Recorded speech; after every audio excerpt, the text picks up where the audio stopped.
Children from hard places need parents who feel equipped to help them heal and grow no matter what. That takes preparation, education, support, and the services families need when they need them. In partnership with 8 sites, the National Quality Improvement Center for Adoption and Guardianship Support and Preservation tested promising practices and evidence-based models of support and intervention along a continuum. 8 interventions in 5 intervals, each focusing on a different level of risk. Together, the intervals represent the needs a family may encounter along the lifelong journey of adoption or guardianship. Vermont focused its intervention on universal prevention. Introducing the Vermont Permanency Survey.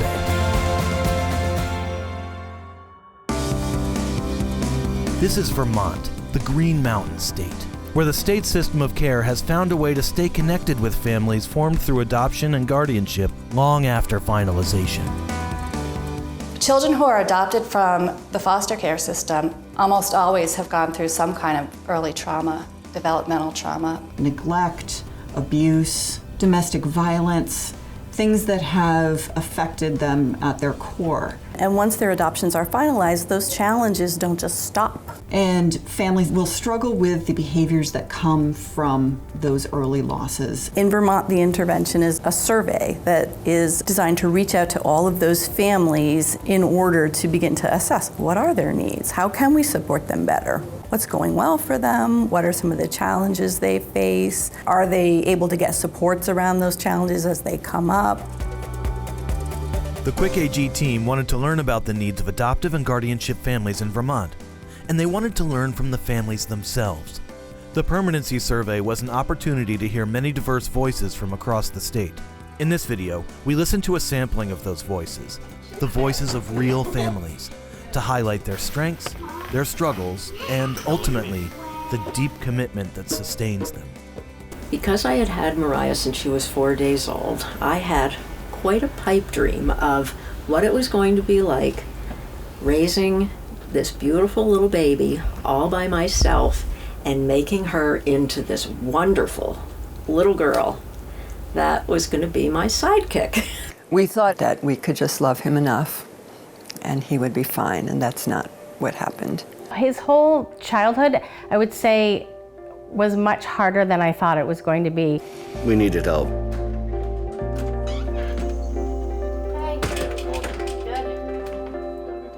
You know, I wouldn't trade it for anything. It was hard. Universal interventions are designed to keep families connected with available supports, increase awareness of services and supports, and educate families about issues before problems arise. So what are we doing here in Vermont? We are doing the Vermont Permanency Survey. As of last Friday, we have completed our survey of all families that are joined through adoption and guardianship through the child welfare system that are currently living in the state of Vermont. And we also reached out to families that were joined through private, domestic, and intercountry adoptions as well. Universal prevention, I guess you could kind of describe it as casting a wide net. It's going to capture families regardless of their risk or their need. It's all families, so it's broad. Why did we do this? We wanted to know more about our families. We had an idea of what our families were like out after they have exited care, but we didn't really know. So we wanted to reach back out to those families and engage with them to say, how are things going? And do you need some help? By asking families to share their experiences, the site team hoped to learn a number of things. What are the protective factors that help families thrive? What factors might put families at risk? And how can the system of care help? Look at this, Caregiver ACE is on page 12. The team knew that for the survey to yield meaningful information, they would need a high response rate. Assertive outreach is a way of engaging individuals to hopefully increase our ability to receive responses. So what we were doing with the survey, with the assertive outreach, was trying to figure out what is the best combination of things to where we can get people to fill this out. First, Vermont sent a letter to all families in the target population, notifying them that they would be receiving a survey. Next, Families with a known email address received a link to the survey via email. Families with no known email address got a paper copy of the survey in the mail. After completing the survey, families received a $20 gift card. Non-responders were contacted again either by email or mail, and if they took the survey this time, they got the $20 gift card. Those who still didn't take the survey received a phone call. Hey, you're going to get a survey. Hey, here's your survey. Hey, remember the survey? Well, we wanted to find out what would improve survey response, but we also had the gall to ask, why didn't you answer our surveys? So what we have learned is that families did respond. Statewide, I think it's about a 56% response rate overall. The Vermont Permanency Survey centers around 4 main areas of inquiry: family well-being, child well-being, caregiver well-being, and community services. The family well-being section aims to understand the factors that can impact a family's safety, permanency, and stability. When he would have a flare-up of behavior and he would get extremely angry, I had to learn not to get on that roller coaster with him, and sure enough, it just boils up and then he would say what he needed to say and then he was done. We're still learning because as they get older, it changes. What worked for them a year ago, for example, doesn't work now. We took several validated measures and put them into our survey. A validated measure is a research tool that has been tested elsewhere for reliability. One such measure in the Vermont survey is the Belonging and Emotional Security Tool, or BEST, which measures claiming, attachment, and commitment. My child belongs to our family. I strongly agree.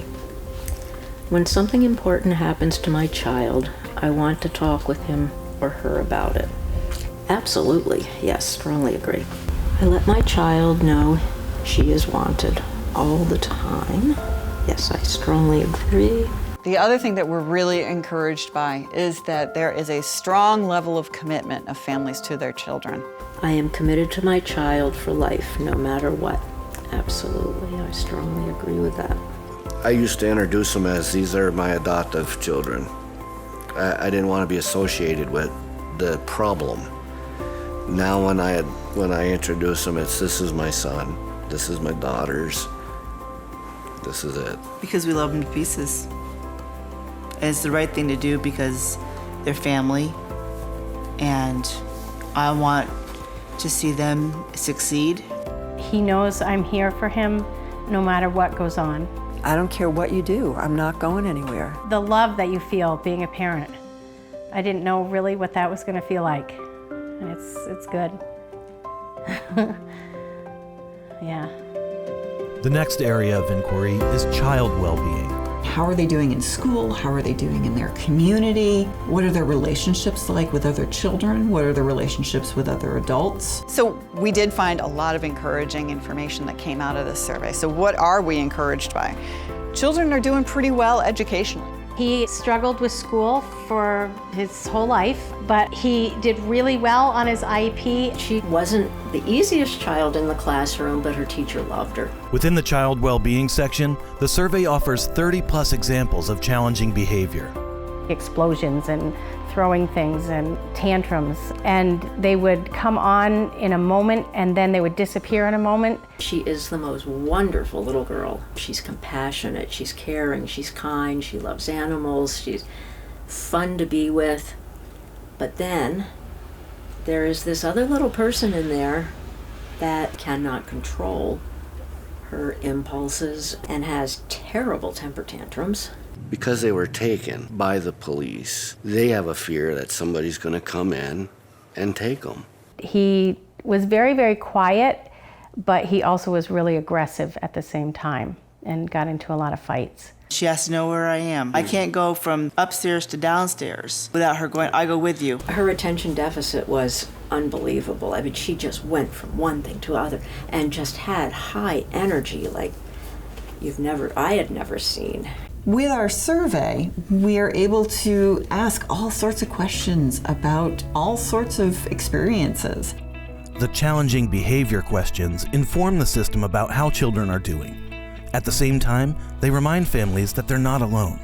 Oh, this is actually a thing. Other people are going through this, obviously, or they wouldn't have the box to check. He had taken everything from his room and thrown it out the window. You should see what this living room can look like after a temper tantrum. Everything in every container gets dumped. The Caregiver Wellbeing section explores caregiver resilience, caregiver strain, the effects of past experiences, and the difference support can make. If you don't take care of yourself, you're no good to anybody else. And I know that in my mind, but I don't always practice it. I had to learn how to not take things personally. I learned to keep my cool. We've learned over the years to tag team, okay? I'm going to the bathroom, you watch Emmy. I'm going downstairs to do X, you watch Lily. I swim 2 days a week. Elizabeth goes out every morning and walks. We're also really encouraged by caregiver well-being. They're feeling some strain, but it's not extreme for them.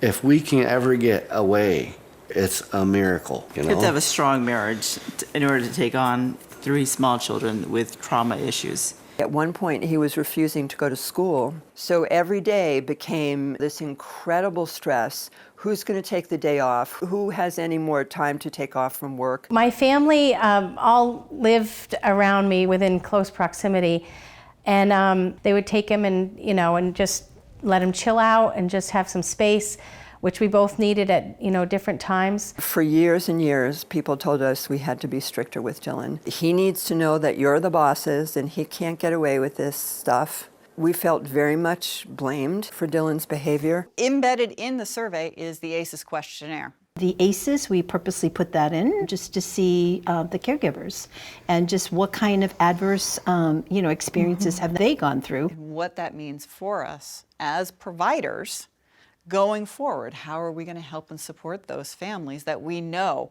have had that experience in their childhood? The Community Services section was designed to tell the system of care, district by district, what families need. Are the services that are in their communities meeting their needs? The survey asks, what are the most important services or supports for families? What services are needed but hard to find? And what are the barriers to getting the help families need? In this way, the system of care can learn from families what's working, what can be improved, and where there are gaps in service that must be filled. I want families to understand they have a voice in this. You need to inform us as to what is working for your family and what is not working for your family, because that's how we learn. And we want to hear from you. Because right now, we're providing services that we think people need. This way, we're going to provide services that people are saying that they need. The survey also lets families request a personal contact from the state on the spot. Families have the option of saying, hey, I'm raising my hand, I need some help, I have some questions. I got connected with my post-adoption case manager, Christina, right after the adoption, and we met weekly. She would come to my house, and I loved that time. I mean, it's been 6 years and we're still going to classes. We try to do 1 conference a year. I think having a good support group is very important, but it's hard to get people involved. The biggest thing that we could benefit of would be the respite. Because if we can stay strong and rested, then we're able to deal with so much more. I think the counseling piece is huge. I think both adoptive parents and the kids need that. It's hard when you talk to your doctor. It's hard to find a therapist that gets it. I wish the school system and the mental health system would have a better understanding of how to deal with kids like Dylan. Mariah is 6 now, and we are still on the roller coaster with trying to find somebody who can work with us. And it's an us, it's not just work with Mariah. We now have that data so we can start presenting that back to the leadership saying, this is what we know about these families. So we're developing district reports. Now, data gathered from the survey can be shared with Vermont's 12 districts through meetings of local interagency teams, or LITs. This is going to allow us to collaborate with the whole system. We're going to be able to look at, okay, they're saying that here's what we need in schools, here's what we need through mental health, here's what we need through, the system resources. Long term, the goal of the permanency survey is to increase post-placement stability and improve the well-being of children and families by ensuring that they get the support they need. We want the information so we can make the system of care work the best that it can for all adoptive and guardianship families. With support, families stand a much better chance of staying together. We're not looking at DCF custody as the answer. The answer is parents who have the support that they need to be able to do the parenting that they want to do and that the children need. And you get to see this parent-child relationship flourish.